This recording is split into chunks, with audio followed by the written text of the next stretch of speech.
Hi everyone. Today I'm going to talk a little bit about ice and the use of ice in the event of an injury.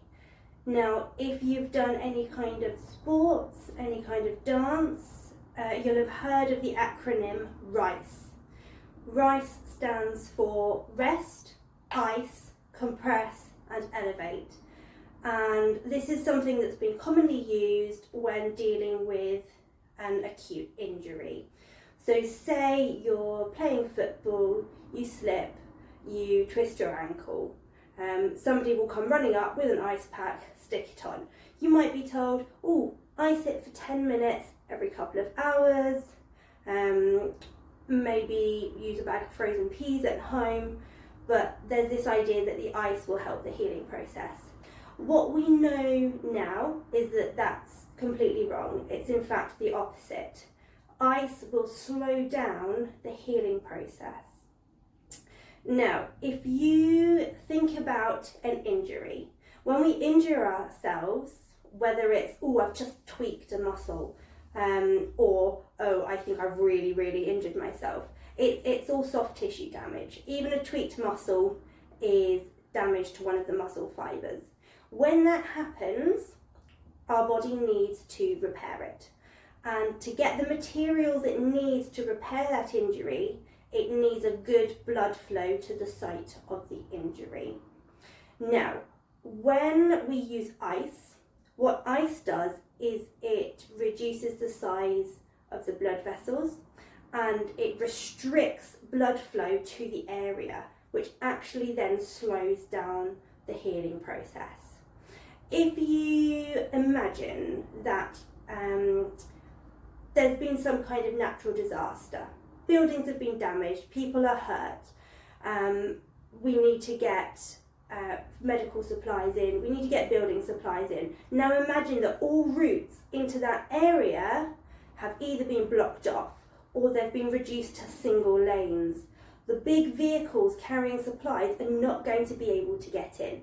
And that's the same with your body. We need to keep a good blood flow to the area so that the injury can start to heal. The acronym that we now use is PEACE. So the PEACE stands for protect.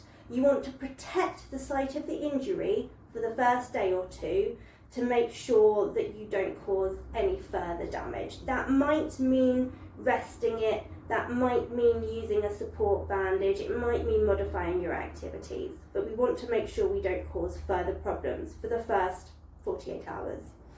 The E stands for elevate, so whenever possible, elevate the site of injury higher than your heart, whether that means lying on the floor with your leg raised on a chair or sitting with an arm higher, and do that as much as you can.